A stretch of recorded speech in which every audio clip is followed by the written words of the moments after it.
Olá, seja muito bem-vindo ao Jornal da Justiça, primeira edição. A estratégia da publicidade é seduzir o cliente para que ele compre um produto ou serviço. Mas e quando esse consumidor é uma criança? A legislação que trata da publicidade infantil na televisão e na internet é o destaque do jornal de hoje, mas você vai ver também.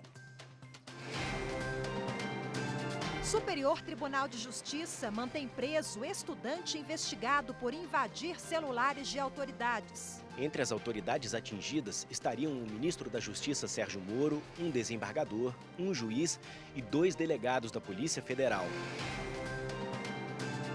Na Bahia, Ministério Público cobra da União e do IBAMA medidas de emergência para conter mancha de óleo nas praias.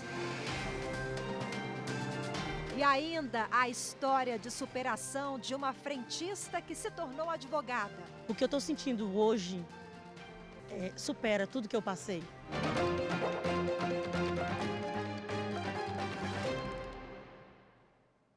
Superior Tribunal de Justiça mantém prisão de estudante investigado por invasão do aplicativo Telegram em celulares de autoridades de todo o país.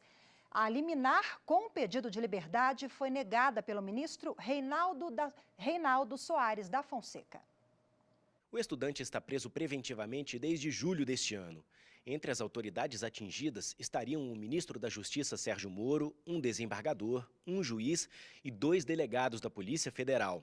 No pedido de habeas corpus, a defesa alega que novos documentos reunidos pela Polícia Federal apontam para crimes patrimoniais contra particulares, sem relação com autoridades.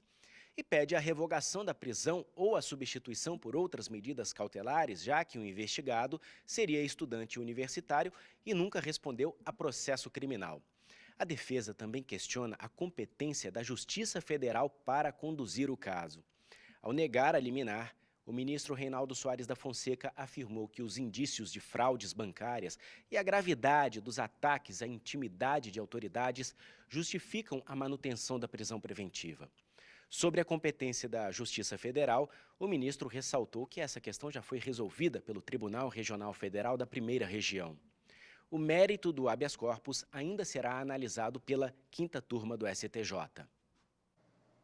O ministro Gilmar Mendes, do Supremo Tribunal Federal, arquivou o habeas corpus apresentado pela defesa do ex-governador Beto Richa, do PSDB. Para o ministro, os fatos ainda não foram definitivamente julgados pelo Superior Tribunal de Justiça. Os advogados pediam a suspensão da ação penal e a anulação da portaria do Tribunal de Justiça do Paraná, que substituiu o juiz responsável pela ação. Corregedor-Geral de Justiça da Paraíba orienta juízes do Fórum Criminal para agilizar inquéritos policiais. Juízes e chefes de cartórios do Fórum Criminal da capital receberam orientações sobre a atualização do cadastro dos inquéritos policiais. Todos os procedimentos já judicializados deverão retornar aos cartórios da unidade judiciária para terem o cadastro atualizado. As instruções foram repassadas pelo Corregedor-Geral de Justiça, desembargador Romero Marcelo, pelo juiz-corregedor Antônio Silveira e pelo diretor do Fórum, juiz Adilson Fabrício Gomes. De acordo com o juiz-corregedor, foram identificados, por meio de correições e auditagens eletrônicas, a existência de inquéritos paralisados nas delegacias por mais tempo do que o prazo permitido, que é de 30 dias.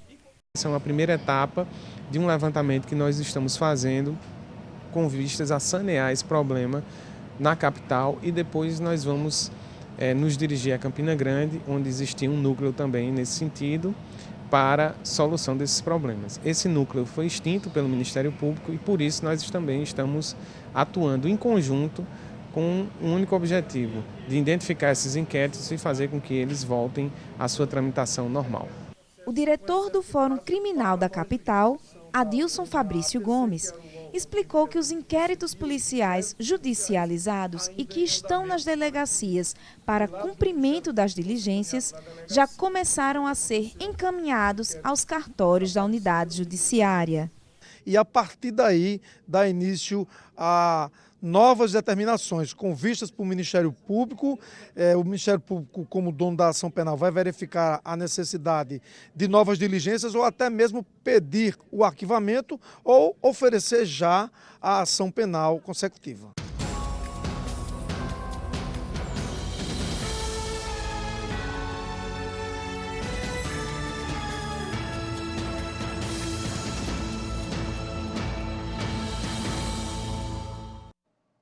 Agora nós vamos falar sobre o vazamento de óleo que atingiu a costa brasileira. Os Ministérios Públicos Federal do Estado da Bahia o Ministério Público Federal do Estado da Bahia, corrigindo, ele entrou com ação pública contra a União e o IBAMA para que sejam tomadas medidas de emergência para conter a mancha de óleo que atingiu as praias do estado. E quem tem os detalhes dessa ação é o repórter Gabriel Ciafrei. Gabriel Ciafrei, eu falei do Ministério Público da Bahia, mas tem outro Ministério Público também, né? Conta essa história pra gente e vamos atualizar esse caso.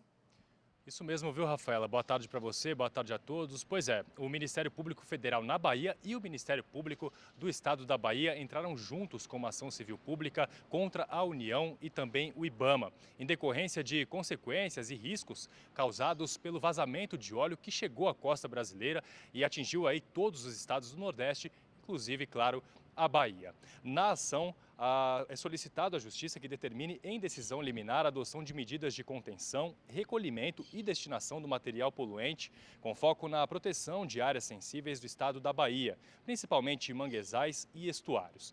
É pedido que as medidas emergenciais sejam iniciadas dentro de 24 horas e concluídas em até 4 dias. Na semana passada, o Ministério Público Federal em Sergipe fez um pedido semelhante, mas o foco era a preservação dos principais rios do estado. Esse pedido feito pelo MPF foi atendido em caráter liminar pela Justiça. Rafaela. Ok, Gabriel, obrigada pelas suas informações. Boa tarde para você mais uma vez. E o Superior Tribunal de Justiça aplicou a Lei de Propriedade Industrial e reconheceu proteção à soja transgênica da empresa Monsanto. Milho, soja e algodão estão entre as plantas cultivadas com sementes transgênicas. Para especialistas chegarem até as espécies geneticamente modificadas, são necessários anos de estudo. O melhoramento se envolve pesquisas de você pegar partes genéticas de um organismo e inserir no outro. Isso é a transgeníase. À medida que a gente tem, vamos falar assim, produtos modificados, no caso os produtos transgênicos, que é a questão nossa, existe um investimento em milhões de dólares em cima disso. Tá? Então, as empresas que investem nisso, né, elas cobram seus valores em função desse alto investimento que foi feito. Tá? E isso, muitas vezes, né, o que se tem é o termo de royalty, né, como uma forma de pagar, que seria uma taxa.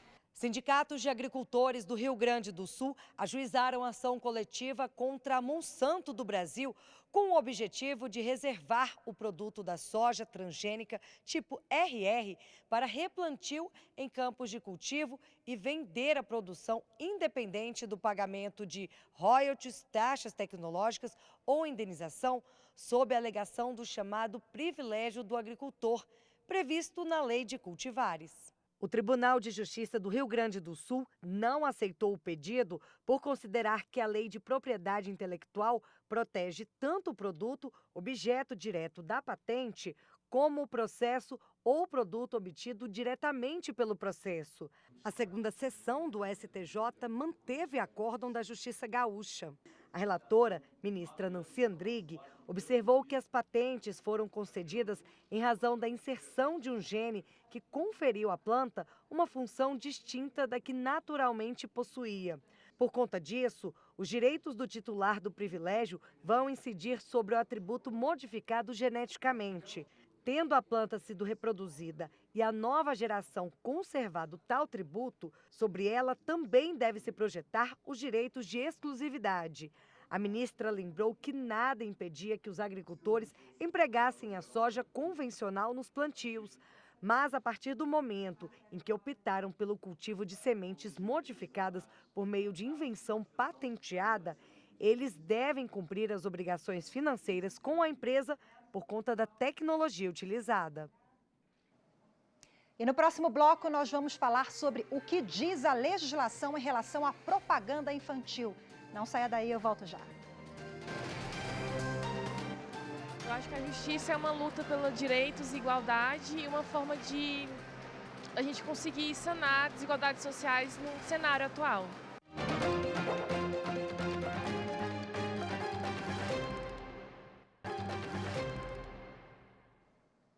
A empresa aérea Azul não terá que pagar parcelas rescisórias devidas a uma auxiliar de serviços operacionais que prestava serviços no aeroporto de Guarulhos, em São Paulo. A decisão é do Tribunal Superior do Trabalho. A reportagem é do Anderson Conrado. Vamos conferir. A profissional foi contratada em 2009 pela VIT Serviços Auxiliares de Transportes Aéreos e dispensada em 2016. Ela ajuizou reclamação trabalhista contra a empregadora e também contra a Azul, a Passaredo Transportes Aéreos e a Inflight Solutions Brasil Participações e Serviços Auxiliares de Transporte Aéreo, para receber as parcelas rescisórias. Ela juntou ao processo o contrato de prestação de serviços entre a Azul e a VIT, para demonstrar a responsabilidade subsidiária da empresa aérea. Na contestação, a Azul sustentou que a VIT prestava serviços de rampa, como manuseio de bagagens, estacionamento, carga, descarga e movimentação de aeronaves e limpeza interna, mas negou que tivesse se beneficiado da força de trabalho da auxiliar de serviços operacionais. A VIT não compareceu à audiência do juízo de primeiro grau e foi condenada à revelia, de forma que a Azul responderia de forma subsidiária. O Tribunal Regional do Trabalho da 2ª Região manteve a sentença. O caso chegou à 3ª turma do TST após recurso de revista da empresa aérea. O relator ministro Agra Belmonte ressaltou que o tribunal consolidou o entendimento de que, diante da negativa da tomadora de que o empregado da empresa contratada lhe tenha prestado serviços, é dele o ônus de comprovar o fato. No caso, como foi negada a prestação de serviços e não foi comprovado o trabalho prestado em favor da Azul, não há como atribuir à empresa aérea a responsabilidade subsidiária. A decisão foi unânime. Quem tem criança na família sabe o quanto uma propaganda influencia a garotada. É um tal de eu vi aqui, compra pra mim e por aí vai. A legislação fixou limites para a propaganda na televisão. Só que agora, com os vídeos na internet, as autoridades já perceberam que é preciso rediscutir o assunto, principalmente com a criançada. Miguel e Luísa nunca assistem à TV aberta, só programas do YouTube e de plataformas semelhantes. E lá, eles veem horas e horas de merchandising e de propaganda explícita, dirigida diretamente a eles. A gente vai abrir todos esses brinquedos aqui de piscina!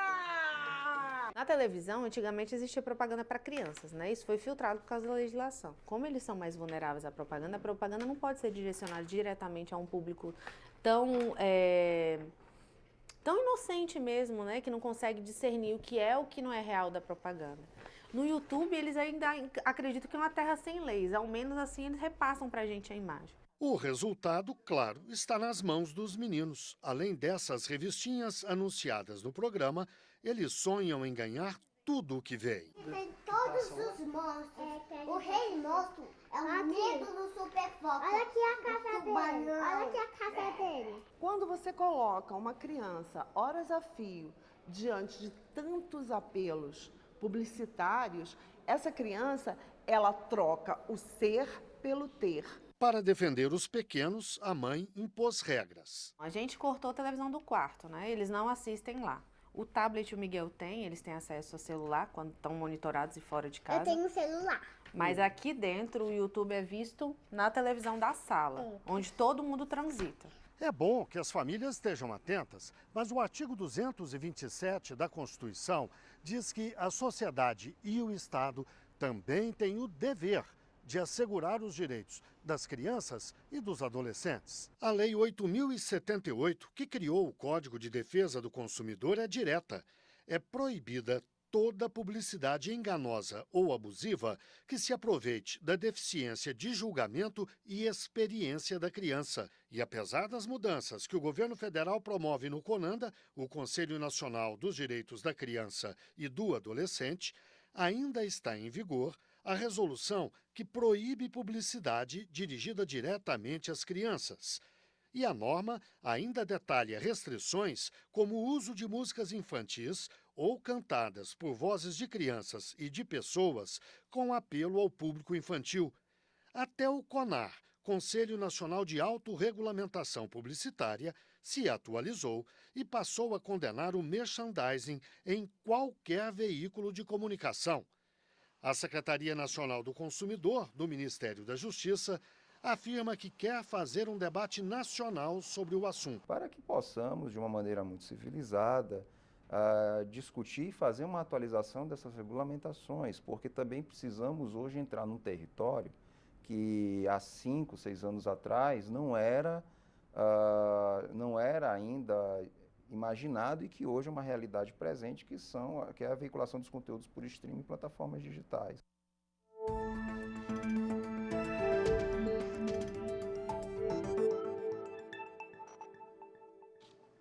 Bom, e para detalhar o assunto, eu recebo agora aqui no estúdio o advogado Marlon Barreto. Boa tarde para o senhor, seja bem-vindo. Obrigado, boa tarde. Bom, vimos aí na reportagem que só muda de endereço, né? Lá em casa também tenho problemas com isso. Quem não conhece aquela criançada que se envolve com as propagandas, e o senhor acha que o Estado acaba se aproveitando disso? Na verdade, as crianças são suscetíveis a essa condição ou a essa situação pela própria natureza da sua idade, do seu desenvolvimento.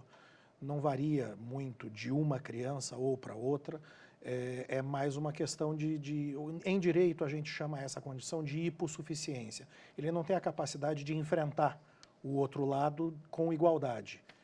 É claro que eu acho que não é nem o Estado que se aproveita disso, o próprio mercado acaba se aproveitando e se utilizando disso para não trabalhar da forma claramente abusiva, mas trabalhando naquele limiar entre a legalidade e a abusividade, onde ele acha que tem uma margem para atingir o seu objetivo.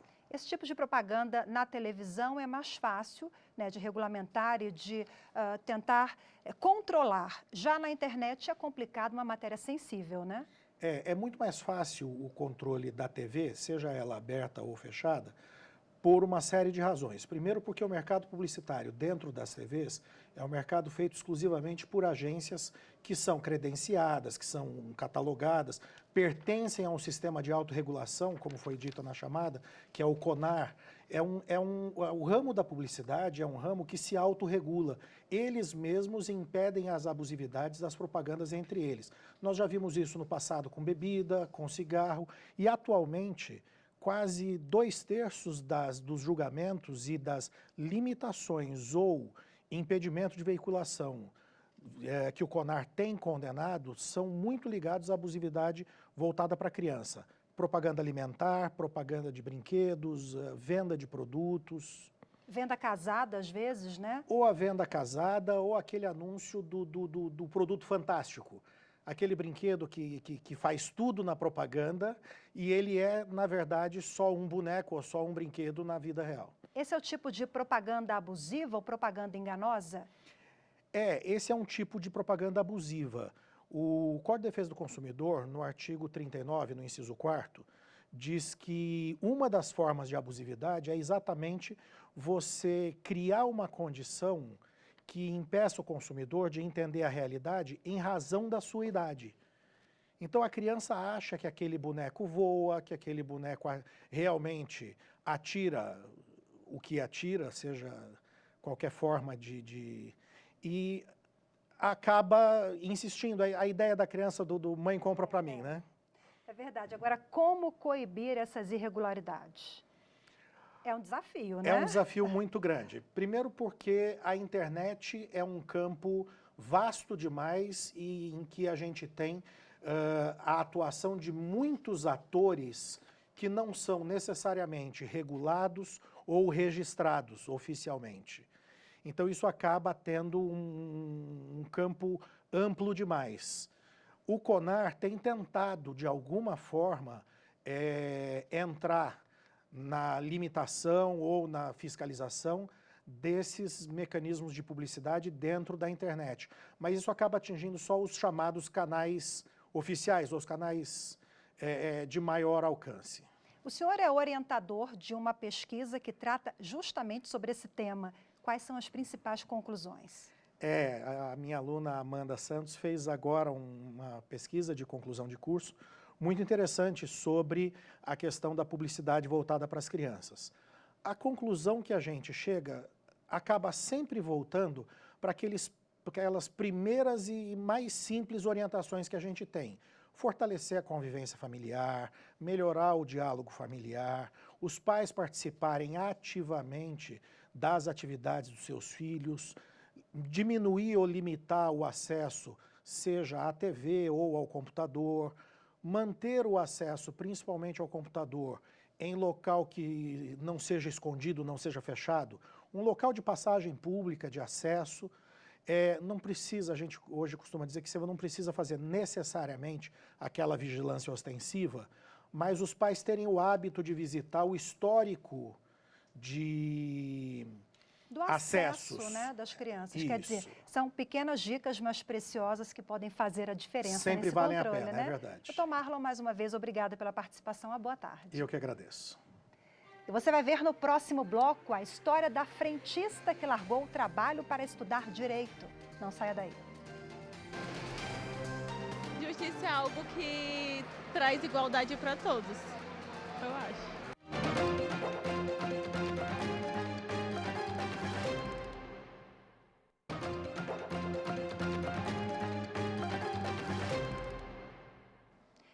Nesta quarta-feira à tarde tem sessão no plenário do Supremo Tribunal Federal. Confira agora a previsão de pauta da votação. Direitos fundamentais abrem os julgamentos. Um recurso extraordinário com repercussão geral reconhecida discute a possibilidade de anulação de ato administrativo que concede anistia política. O segundo item da pauta de julgamentos tem como matéria servidor público. Em um recurso extraordinário com repercussão geral reconhecida, os ministros vão analisar qual o início do prazo decadencial de 5 anos para que a administração possa rever ou anular ato concessivo de aposentadoria. Na sequência, ICMS, uma ação direta de inconstitucionalidade sobre um decreto de São Paulo que trata de ICMS no comércio de energia elétrica. Até agora, 2 ministros já votaram. Outro processo relacionado a direitos fundamentais é uma ação direta de inconstitucionalidade. Nela se discute a possibilidade de cancelamento sumário de registro especial de empresas tabagistas, caso elas não cumpram obrigações tributárias. Direito administrativo fecha a pauta de julgamentos com 3 processos. 2 são ações cíveis originárias com temas semelhantes. A responsabilidade do Banco Central por débitos do estado de Rondônia. O último processo desta quarta-feira é um recurso extraordinário que trata da uso capião de apartamento com área inferior a 250 metros quadrados. Mais informações você acompanha no site do Supremo Tribunal Federal, stf.jus.br. E como você viu, o plenário do Supremo Tribunal Federal deve decidir hoje se fábricas de cigarro podem ser fechadas por inadimplência com a Receita Federal. Na ação, os ministros do Supremo analisam a constitucionalidade de um decreto de 1977. Nele, a Receita Federal tem poder de excluir do mercado empresas de cigarro que têm dívidas com o governo federal. Segundo a Procuradoria da Fazenda Nacional, as dívidas tributárias do setor ultrapassam 21 milhões de reais. A ação foi proposta pelo Partido Trabalhista Cristão. O PTC alega que a norma viola princípios constitucionais da ampla defesa, do contraditório e da presunção de inocência. Além disso, afirma que a punição não contribui para que as empresas paguem o que devem. O julgamento teve início em 2010. Na ocasião, o relator, ministro Joaquim Barbosa, agora aposentado, estabeleceu condições para que a cassação do registro das empresas aconteça. Defendeu a proporcionalidade da sanção e o respeito ao devido processo legal. As ministras Carmen Lúcia, Rosa Weber e os ministros Celso de Mello e Alexandre de Moraes acompanharam o relator. O ministro Luiz Fux divergiu por entender que as empresas devem sim ser punidas com a exclusão do mercado. Já o ministro Marco Aurélio votou pela total procedência do pedido do Partido Trabalhista Cristão, entendendo que a penalidade é inconstitucional. E para encerrar o Jornal da Justiça de hoje, você vai conhecer agora uma história inspiradora da Cosma, uma ex-frentista que enfrentou muita luta, superou obstáculos e se tornou advogada aos 46 anos. Na última sexta-feira, ela recebeu a carteira da Ordem dos Advogados do Brasil. Quem conta essa história pra gente é o repórter Gabriel Ciafrei. Prometo exercer a advocacia. Prometo exercer a advocacia. Com dignidade e independência. Com dignidade e independência. A imagem que você acabou de ver é da Cosma, no exato momento em que fazia o juramento e recebia a carteira da Ordem dos Advogados do Brasil. Quem entregou para ela foi a vice-presidente da OAB do Distrito Federal. Ainda na época da faculdade, as duas tinham feito um acordo de que a Cristiane é quem iria entregar a carteira de advogada para a Cosma. Ela representa para mim um sinônimo de persistência, força e esperança. Então, quando a gente pensa em desistir, pensa na Cosma, porque foi uma pessoa que foi empregada doméstica, uma pessoa que viveu abaixo da linha da pobreza e sempre teve um sonho de se formar em direito. Para entender por que este momento é tão importante na vida da Cosma, é necessário voltar no tempo, mais precisamente ao ano de 1997, quando a então frentista largou tudo em Teresina, no Piauí, e chegou em Brasília, com um único sonho: estudar direito e se tornar advogada. Ela atuou em várias profissões, como empregada doméstica, cozinheira, e conseguiu conciliar a rotina de trabalho com 5 anos de estudos. Depois de se formar, faltava aprovação no exame da Ordem dos Advogados do Brasil, que veio em setembro deste ano. Agora a Cosma pode trabalhar com o que sempre quis. Prova de que sonhar é o primeiro passo para alcançar os objetivos. Os planos para o futuro é advogar, ajudar pessoas. A longo prazo, eu sonho com a magistratura. O que eu estou sentindo hoje supera tudo que eu passei, entendeu? Não é para qualquer um realmente. Você tem que ter força de vontade, você tem que ter responsabilidade, tem que estar focado mesmo para chegar até aqui. Parabéns à Cosma, uma bela história de superação. E se você tem alguma sugestão de pauta, manda pra gente. Anote aí o nosso número do WhatsApp, é o 61 99260 6116. 61 99260 6116. E a gente fica por aqui, você acompanha agora o programa TRT das Gerais. Em seguida tem Direto do Plenário. Boa tarde para você, obrigada pela companhia, até amanhã.